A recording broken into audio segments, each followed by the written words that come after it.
मेरे प्यारे बच्चों नमस्कार। मैं बेटा वर्ग क्लासेज में अरुण कुमार राय आपका स्वागत करता हूं।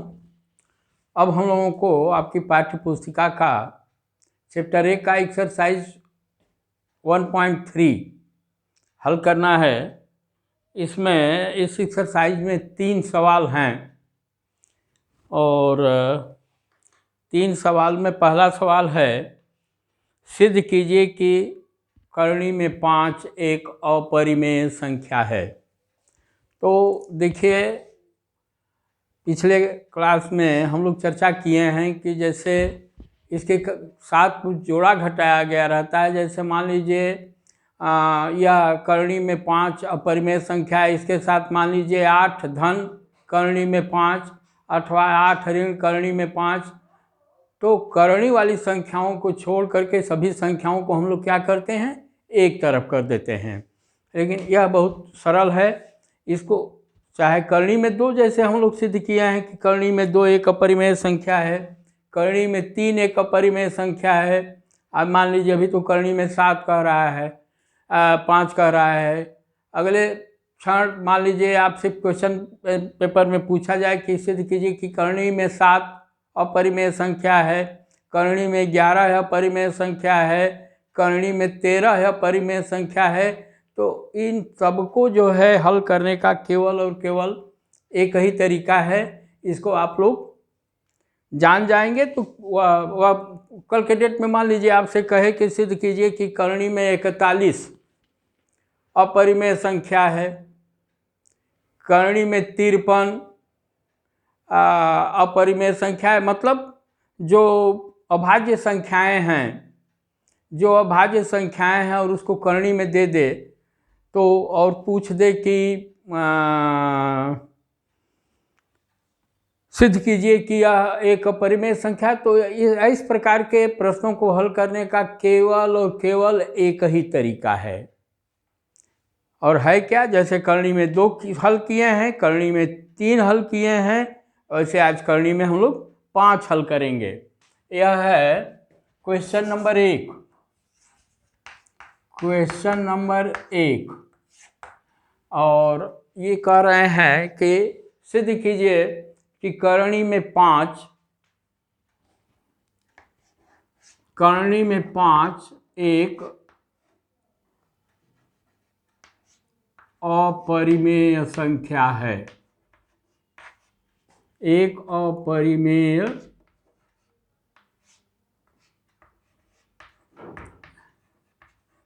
संख्या है। तो अब इसका हम लोग क्या मानेंगे? यह अपरिमेय सिद्ध करने के लिए कह रहे हैं, हम लोग मानेंगे कि यह एक परिमेय संख्या है। विरोधोक्ति के द्वारा इसको हम लोग हल करेंगे। तो हम यहाँ से लिखेंगे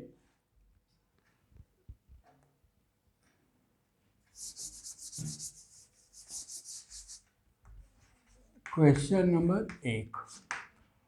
हम यहाँ से लिखेंगे, माना करणी में 5 एक परिमेय संख्या है। परिमेय संख्या है। जब यह परिमेय संख्या हो गई तो किसी भी परिमेय संख्या को हम लोग क्या लिखते हैं? 2 सह अभाज्य संख्याओं के रूप में, भिन्न के रूप में लिख सकते हैं। चाहे वह a/b हो, r/s हो, t/v हो, कोई भी हो, क/ख हो, z/y हो, y/z हो, कुछ भी लिख सकते हैं। जब मानना ही है तो मान लीजिए, कोई 2 अक्षर मान लीजिए। अमूमन हम लोगों को a b हम लोग लेकर चलते हैं, कुछ भी कर सकते हैं। माना करणी में 5 एक परिमेय संख्या है। जब परिमेय संख्या हो गया करणी में 5, इसलिए करणी में 5 बराबर a/b हम लोग लिख सकते हैं। अंश और सह अभाज्य संख्याओं के भिन्न के रूप में हम लोग क्या करते हैं? परिमेय संख्या को व्यक्त करते हैं। जैसे मान लीजिए सह अभाज्य नहीं है, भाज्य है, तो उसको इस स्थिति में लाते हैं कि वह स अभाज्य हो जाए। जैसे यह मान लीजिए 6/12 है, यहाँ पर करनी में 5 बटा बराबर 6/12, तो इसको हम लोग क्या करेंगे, स अभाज्य बनाएंगे। क्या होगा, 6 एकम 6, 6 दूना के 12, मतलब इसको 1/2 के रूप में लिख लेंगे। ठीक, तो देखिए प्रश्न हल करने की बात नहीं है, आप लोगों के समझने की बात है, इसको समझिए। यह a/b के रूप में हम लोग लिख लिए। फिर लिखेंगे जहाँ b बराबर नॉट 0 एवं a और b पूर्णांक संख्याएं हैं, एवं a एवं b पूर्णांक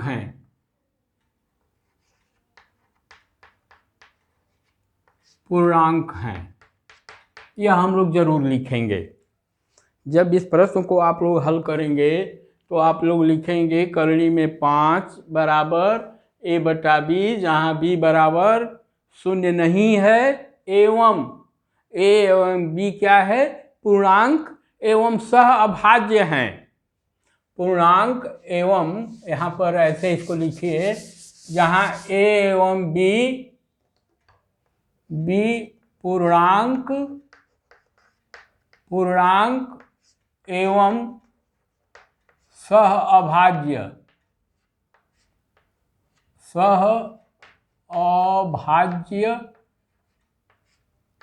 हैं। ये जरूर हम लोग लिखेंगे। करनी में 5 बराबर a/b, जहाँ b = नॉट 0 एवं a एवं b पूर्णांक हैं और आपस में क्या हैं, सह अभाज्य हैं। यह आधा काम हम लोगों का हो जाता है। अब यह हमको मान लीजिए इक्वेशन 1 मान लीजिए, चाहे ऐसे भी कोई दिक्कत नहीं है। अब यहाँ पर हम लोग लिखेंगे, अब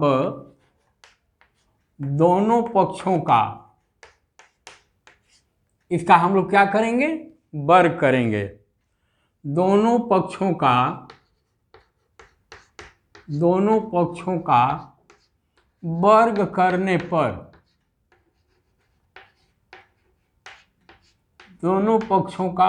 करने पर, ये क्या हो जाएगा, करनी में 5 का होल स्क्वायर बराबर a/b का होल स्क्वायर। इसको हम लोग क्या लिख सकते हैं,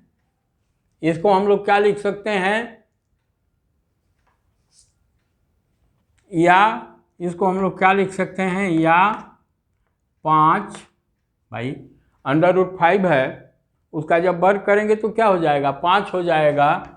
5 बराबर a² b², या 5b² बराबर a²।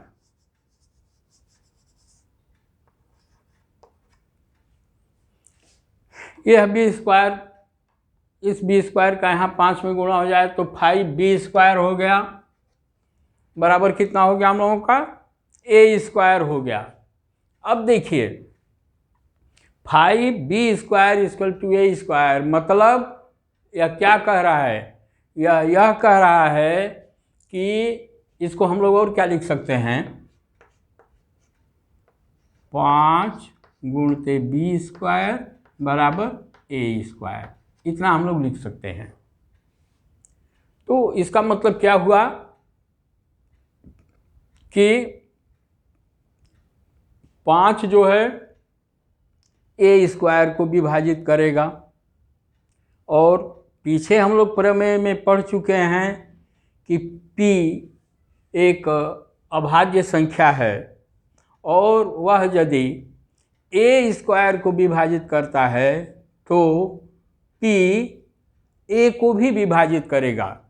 इसको मैं आप लोगों को बता भी चुका हूँ कि कैसे क्या वह विभाजित करता है। तो क्या हो गया, मतलब a² बराबर हमारा क्या है, 5 × b², मतलब क्या है, a जो है b² से भी विभाजित हो सकता है, और a 5 से भी विभाजित हो सकता है। मतलब ए स्क्वायर के दो गुणनखंड हैं 5 और बी स्क्वायर। गुण भाई 5 गुण के बी स्क्वायर बराबर ए स्क्वायर का मतलब क्या हुआ कि ए स्क्वायर के दो गुणनखंड हैं। ए स्क्वायर के क्या हैं, ये दो गुणनखंड है।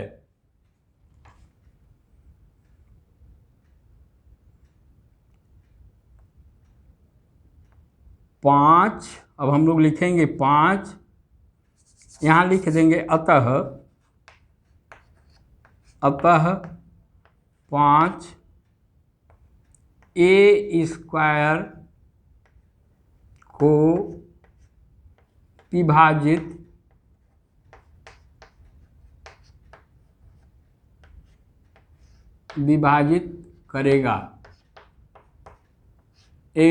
एवं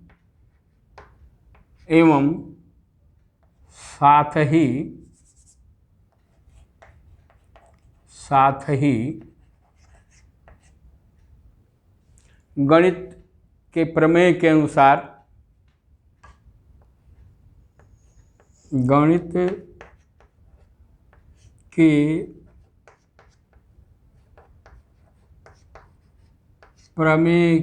अनुसार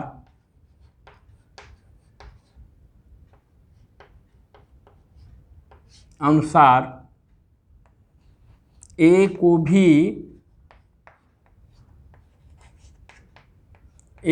भी विभाजित करेगा। देखिए ऐसा सवाल जो है हम लोग हल कर चुके हैं, कहाँ, करणी में 2 और करणी में 3। तो अतः 5 ए स्क्वायर को विभाजित करेगा एवं साथ ही गणित के प्रमेय के अनुसार ए को भी विभाजित करेगा। कौन? 5। अब देखिए यहाँ पर अब हम लोग आ जाएं, एक चीज़ तो हम लोग यहाँ पर कर लिए, ठीक हो गया। अब हम लोग लें a बराबर 5c ले लीजिए। भाई यह b है, b की जगह पर हम लोग c कर देंगे, b की जगह पर m कर देंगे, n कर देंगे, y कर देंगे, z कर देंगे, कुछ भी कर देंगे, इसलिए कि यह एक चर संख्या है और यह क्या है, अचर है। तो चर का मान तो कुछ भी हो सकता है जो कि इसको संतुष्ट करेगा। तो अब हम मान रहे हैं कि a बराबर 5c।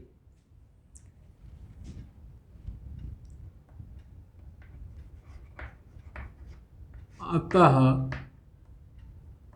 माना कि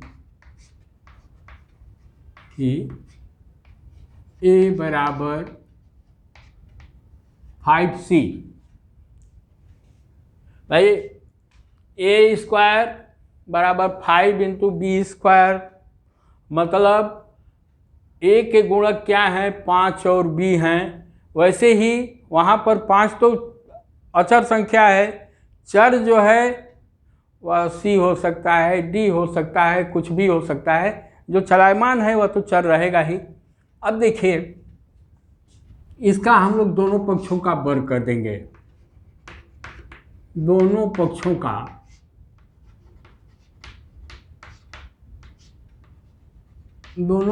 का वर्ग करने पर हमेशा ध्यान रखिए, एक बार यदि इसको आप समझ लेंगे तो कल के लिए एकदम ये आसान है, चाहे कुछ भी दें। दोनों पक्षों का वर्ग करेंगे तो ये क्या हो जाएगा, a का वर्ग 5c का वर्ग। a बराबर क्या हो जाएगा, a स्क्वायर बराबर 25c स्क्वायर, a स्क्वायर बराबर 25c स्क्वायर। अब देखिए यहाँ पर 5a square 5b square equal to a square है, या तो इसको भी आप लिख सकते हैं, मैं यहीं लिख रहा हूं कि यह समीकरण 1 है, ठीक ना। तो समीकरण 1 में a स्क्वायर को प्रतिस्थापित करने पर, a स्क्वायर का मान रखने पर यहाँ लिखें समीकरण 1 में ए स्क्वायर का मान रखने पर, अब देखिए समीकरण 1 में हम लोग ए स्क्वायर का मान रख रहे हैं, तो ए स्क्वायर बराबर क्या है 25c स्क्वायर। यहाँ पर ए स्क्वायर बराबर क्या है 5b स्क्वायर। तो ए स्क्वायर बराबर हम लोग क्या लिख देंगे 25c स्क्वायर लिखेंगे। यह 25c स्क्वायर हो गया, बराबर कितना हो गया हम लोगों का, यह कितना हो गया 5b स्क्वायर। भाई ए स्क्वायर की जगह पर हम लोग 25c स्क्वायर लिख लिए। अब देखें यह क्या है, तो 5b स्क्वायर है, 5b स्क्वायर, या ये क्या हो जाएगा, ये 5 से इसमें हम लोग भाग दे देंगे, 5 से इसमें भाग दे देंगे तो क्या हो जाएगा 25 की जगह पर क्या हो जाएगा, ये 5c स्क्वायर हो गया, और ये क्या हो गया, यह b स्क्वायर हो गया। अब देखिए ऐसा करने के बाद हम इसको और क्या लिख सकते हैं, या 5 गुणित c स्क्वायर बराबर b स्क्वायर। इससे सिद्ध यह हो रहा है कि b स्क्वायर के भी दो गुणनखंड हैं, क्या क्या 5 और c स्क्वायर। मतलब 5 जो है b स्क्वायर को विभाजित करेगा और 5 b को भी विभाजित करेगा। अतः 5 b स्क्वायर को एवं b को विभाजित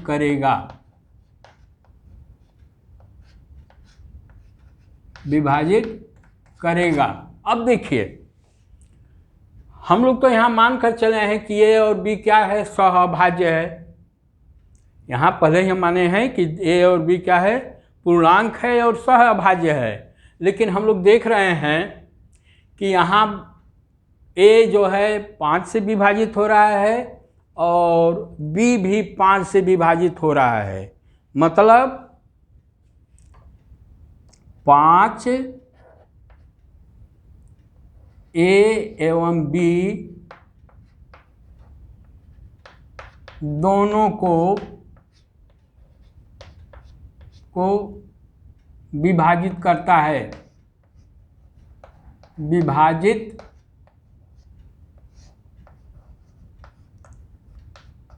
है, मतलब यहाँ पर जो हम लोग सहअभाज्य माने हैं वह गलत है। क्यों? क्योंकि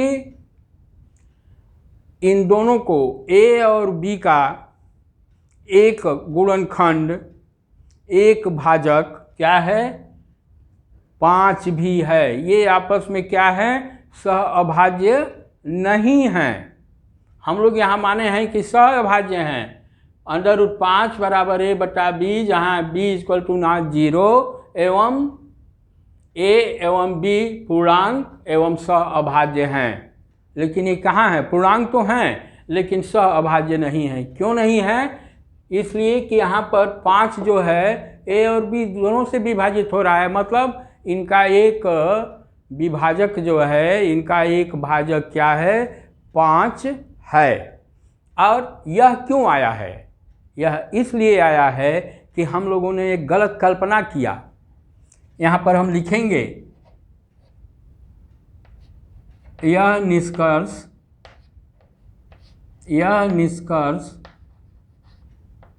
हमारी गलत कल्पना के कारण है।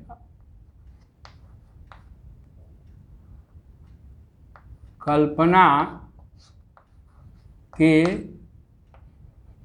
कारण है। क्या हम लोग गलत कल्पना किए थे कि √5 एक परिमेय संख्या है, लेकिन वास्तव में है क्या, यह एक परिमेय संख्या है। अतः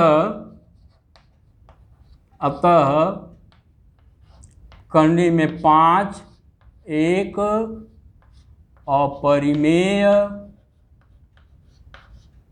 परिमेय संख्या है।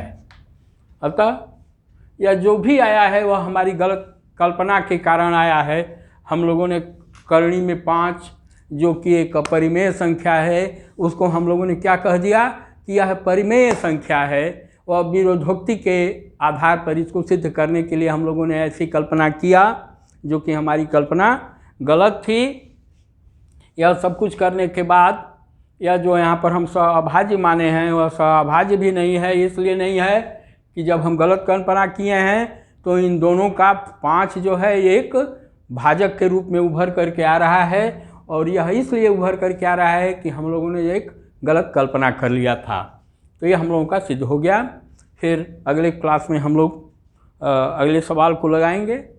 और हमेशा ध्यान रखिए, जैसे इसके साथ यदि हम लोग कुछ जोड़ घटाना करते हैं तब, चाहे गुणा और भाग करते हैं तब, वह थोड़ा सरल है, वह इसको सिद्ध करने के लिए थोड़ा सरल है। लेकिन जब केवल एकल संख्या आ जाए, करनी में 2, करनी में 3, करनी में 5, करनी में 7, करनी में 11, करनी में 13, करनी में 17, करनी में 19, करनी में 23, ये जो अभाज्य संख्याएं हैं वही आएंगी जो करनी में रहेंगी, क्योंकि उनका ही केवल और केवल एक और वो स्वयं से विभाजित होती हैं। ऐसा सिद्ध करने क्या लाएगा, तो बस उसका केवल यही रूप है। इसी के आधार पर हम लोग सिद्ध करेंगे।